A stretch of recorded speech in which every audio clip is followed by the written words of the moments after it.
Hello मेरे प्यारे बच्चों, आज हम पढ़ेंगे values of trigonometric ratio. Values of trigonometric ratio. जैसा कि हम क्लास 10th में ऑलरेडी वैल्यूज के बारे में पढ़ते हैं 0 डिग्री से 90 डिग्री तक। तो उसी में आज कुछ देखेंगे कि जो वैल्यू हम लोग लिखते हैं ना, sine 30 1/2, sine 60 √3/2, sine 45 1/2, sine 90 1, sine 0 0, ये सब वैल्यू जो हम लोग लिखते हैं उसको थोड़ा हम प्रूफ करेंगे कैसे आया ये सारी वैल्यूज, देखेंगे इसको। तो सबसे पहले हम देखते हैं कि जैसे कि हम अभी एक बना रहे हैं ट्रायंगल, और ये जो ट्रायंगल है ये है right angle triangle, right isosceles triangle, right isosceles triangle. Isosceles triangle क्या कहता है कि ये दोनों साइड इक्वल होगा, नॉन हाइपोटेनस साइड इक्वल होगा। तो पाइथागोरस थ्योरम से ये a√2 होगा। अगर ये 90 डिग्री है तो ये दोनों भी इक्वल होगा, क्योंकि दोनों साइड इक्वल है। और हम लोग जैसा कि जानते हैं आइसोस्केलेस ट्रायंगल का प्रॉपर्टी क्या कहता है, angles opposite to the equal sides are also equal. यानी अगर ये 90 है तो दोनों का सम 90 होगा और इक्वल भी होगा। इसका मतलब है कि ये 45 डिग्री होगा और ये भी 45 डिग्री होगा। अब चूंकि हम जानते हैं कि साइन 45 डिग्री क्या होता है,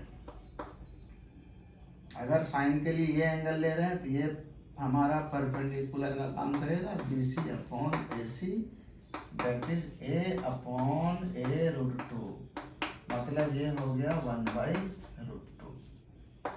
cos 45 की अगर हम बात करें, कुछ ऑब्जर्वेशन भी हम लोग देखेंगे लास्ट में।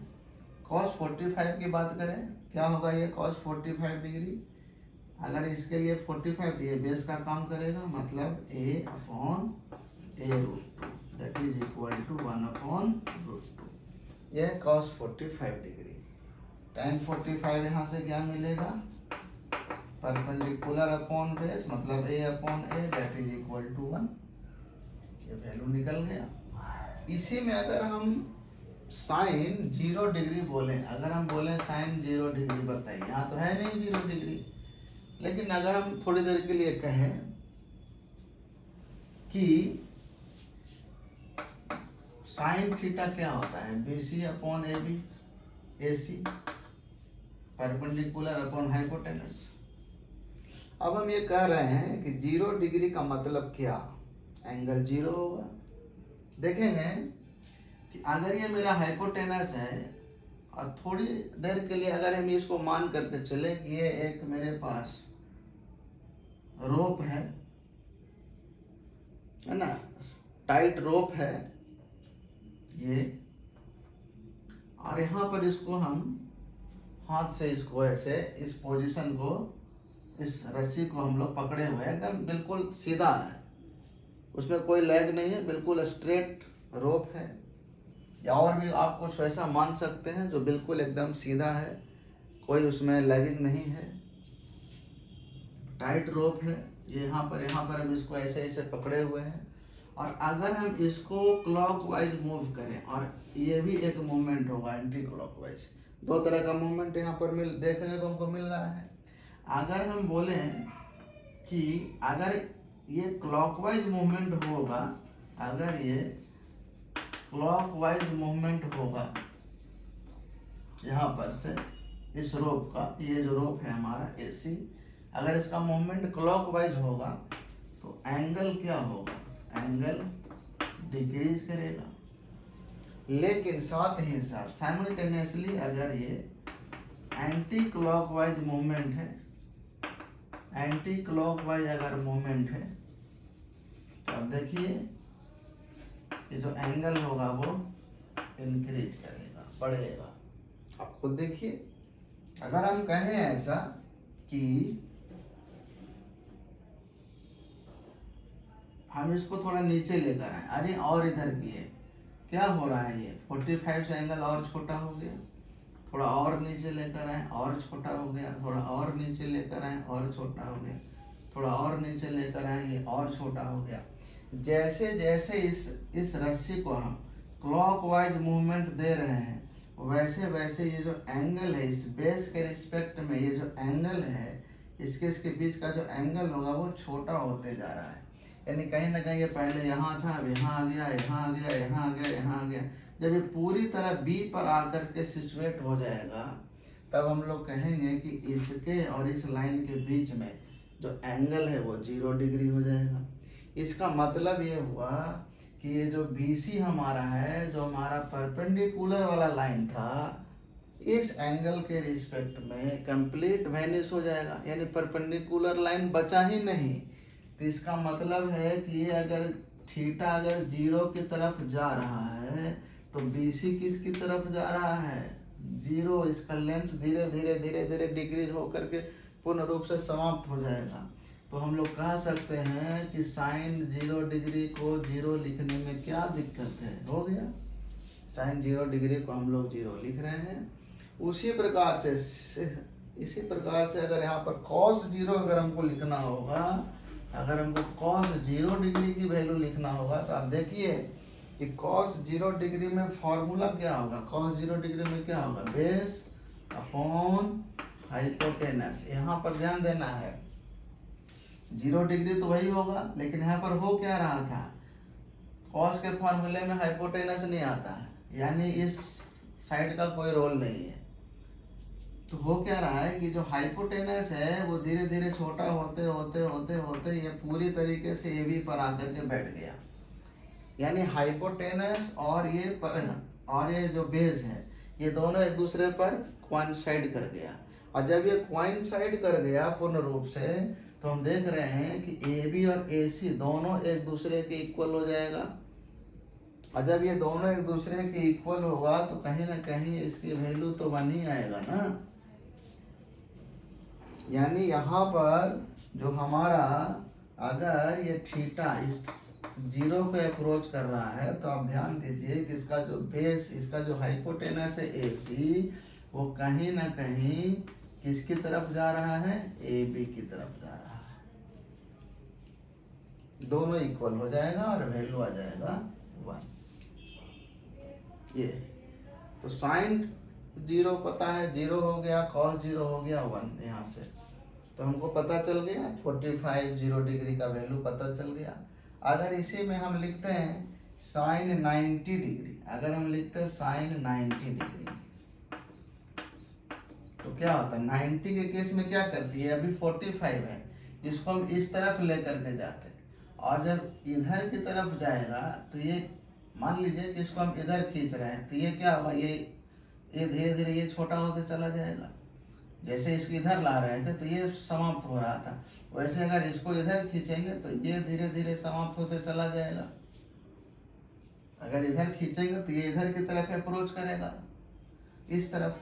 यानी अगर थीटा 90 की तरफ जा रहा है तो AB किसकी तरफ जा रहा है, ये किसकी तरफ जाएगा, ये धीरे धीरे A जो पॉइंट है वो B पॉइंट की तरफ जाएगा। और उस केस में जो हाइपोटेनस है ये BC पर कोइंसाइड करेगा। तो उस केस में जो हमारा साइन, जैसे कि अगर हम साइन 90 को लिखना चाहें, अगर हम लिखें इसको BC अपॉन AB, थोड़ी देर के लिए हम AC लिखते हैं। अगर थीटा 90 की तरफ जा रहा है तो ये जो AC है ये किस पर कोइंसाइड करेगा, BC पर। यानी AC कोइंसाइड ऑन BC। और जब AC BC पर कोइंसाइड करेगा, मतलब ये जो बेस पोर्शन है ये कहीं ना कहीं पूर्ण रूप से क्या हो जाएगा,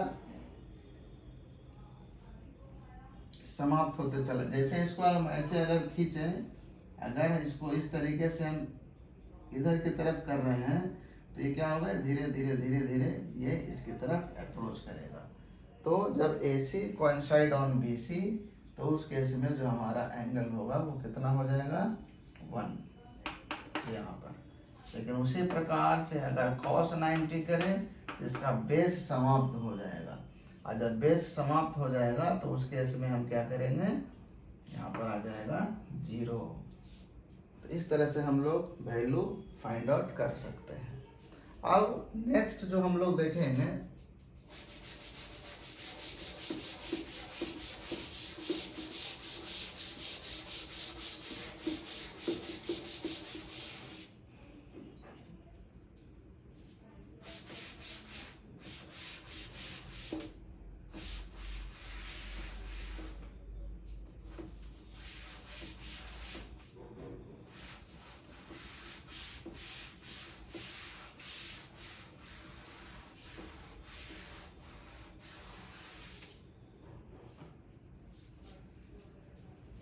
नेक्स्ट हम ले रहे हैं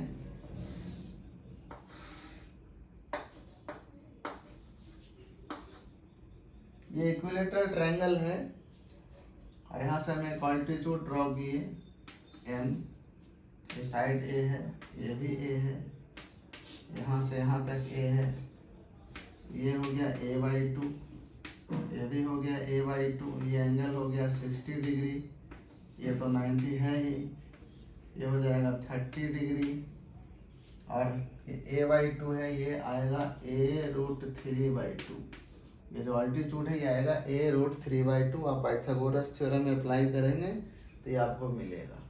अगर हम बोले यहाँ से कि साइन 60 डिग्री बताइए, तो साइन 60 के लिए परपेंडिकुलर अपॉन हाइपोटेनस तो आएगा √3/2।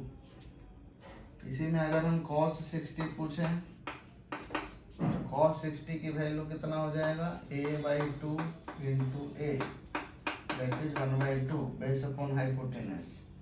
साइन 30 डिग्री क्या मिल रहा है, sine 30 perpendicular upon hypotenuse that is equal to 1/2। अब इसमें देखेंगे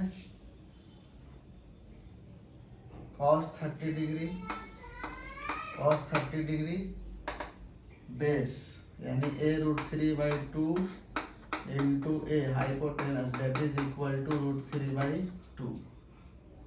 बाकी हम लोग tan 60 वगैरह वगैरह सारी फाइंड आउट कर सकते हैं। तो जब हम देख रहे हैं कि आप ध्यान दीजिएगा कि जो साइन 60 है वही cos 30 है, यानी जो साइन 60 है वही cos 30 है, जो साइन 30 है वही cos 60 है। कहने का मतलब क्या हुआ, अगर हम इसको जनरल एंगल से रिलेट करना चाहें तो आप ये बताइए, क्या इसको हम, अगर हम यहाँ पर इसको थीटा मान लें, इसको हम थीटा मान लें, इसको थीटा मान लें, तो ये क्या है, क्या इसको हम लिख सकते हैं cos 90 माइनस थीटा, क्योंकि इन दोनों का सम कितना 90 डिग्री, इन दोनों का भी सम कितना 90 डिग्री।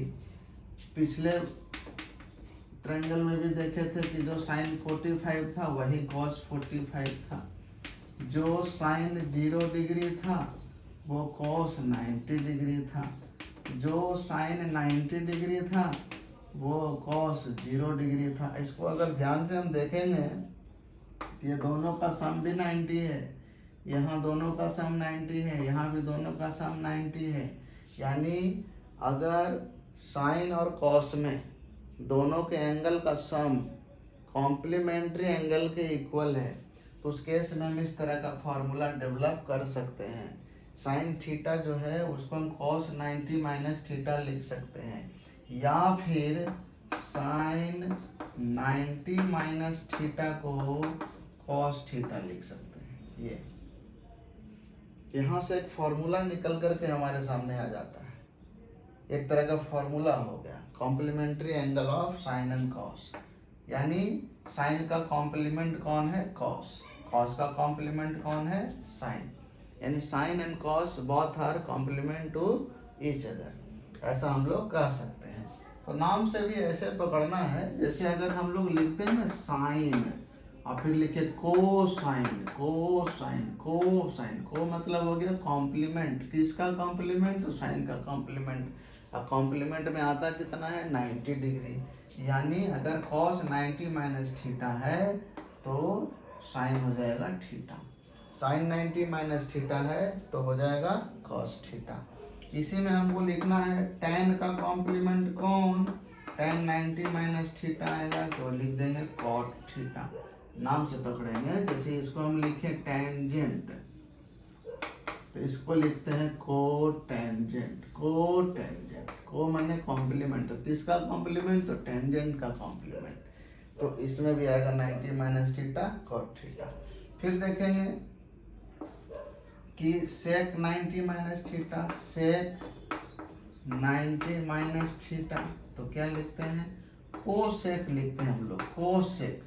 इस पर अगर ध्यान देखेंगे, इसके फुल फॉर्म को अगर हम देखेंगे तो ये है सिकेंट, तो ये क्या है कोसिकेंट। अब ध्यान दीजिए, अगर यहाँ को लगा हुआ है, को मैंने कॉम्प्लीमेंट, तो किसका कॉम्प्लीमेंट, तो सिकेंट का कॉम्प्लीमेंट, तो बना कोसिकेंट। यानी कॉम्प्लीमेंट आएगा, तो कॉम्प्लीमेंट जब जब आएगा तो आप ये ध्यान दीजिएगा कि ये जो 90 माइनस थीटा और ये जो थीटा है, इन दोनों का सम 90 आना चाहिए।